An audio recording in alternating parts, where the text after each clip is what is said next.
Hello hello, मैं कुसुम आप लोगों के सामने होली की कहानी को प्रस्तुत करने वाली है। और आने वाली होली है बहुत जल्दी 4 मार्च को। हमारे भारत में पूरे पूरे भारत में धूमधाम से होली मनाई जाएगी। होली मनाने से पहले होली के पीछे एक बहुत ही रोचक कहानी है। होली ऐसा पर्व है, हिंदू का पर्व है, सिर्फ रंगों का त्यौहार नहीं है, इसके पीछे एक कहानी भी है। और हम अपने नए साल की शुरुआत होली के दिन से ही करते हैं। हमारा नया साल 1 जनवरी नहीं होता है, हमारा नया साल होली के दिन से ही शुरुआत होता है। और हम सनातनी धर्म धूमधाम से होली मनाते हुए नए साल की शुरुआत करते हैं। इससे पहले होली मनाने से पहले इसके पीछे की कहानी को आज हम जानते हैं।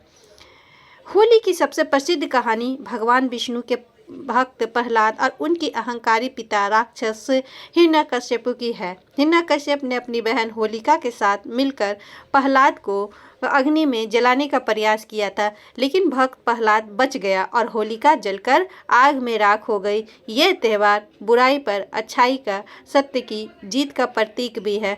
देखिए यहाँ चित्र में दिया हुआ है, ये हिरण्यकश्यप की बहन है होलिका और यहाँ पर यह भक्त प्रहलाद है।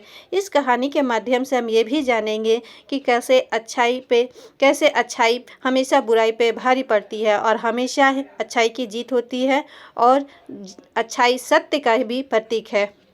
अब इसके बारे में हम पढ़ते हैं। होलिका की पौराणिक कहानी, होलिका दहन। अहंकारी राजा और विष्णु भक्त का। प्राचीन समय में हिरण्यकश्यप नामक एक राजा था जो खुद को भगवान मानता था। उसका पुत्र प्रहलाद भगवान विष्णु का परम भक्त था, जो हिरण्यकश्यप के पसंद नहीं था। विनाश की साजिश। अब वो क्या करने लगा कि भक्त प्रहलाद को मारने की साजिश करने लगा, क्योंकि वो विष्णु का भक्त था और हिरण्यकश्यप अपने आप को ही भगवान मानता था। हिरण्यकश्यप ने प्रहलाद को मारने के लिए अपनी बहन होलिका से मदद मांगी। होलिका यह वरदान प्राप्त था कि वो आग में नहीं जलेगी। अब आते हैं होलिका दहन।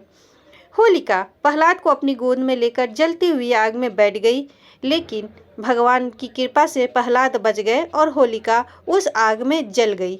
बुराई पर अच्छाई की जीत। इस घटना के बाद से होली की पूर्व संध्या पर होली का दहन किया जाता है, जो ये दर्शाता है कि ईश्वर के भक्तों का कोई अहित नहीं कर सकता है।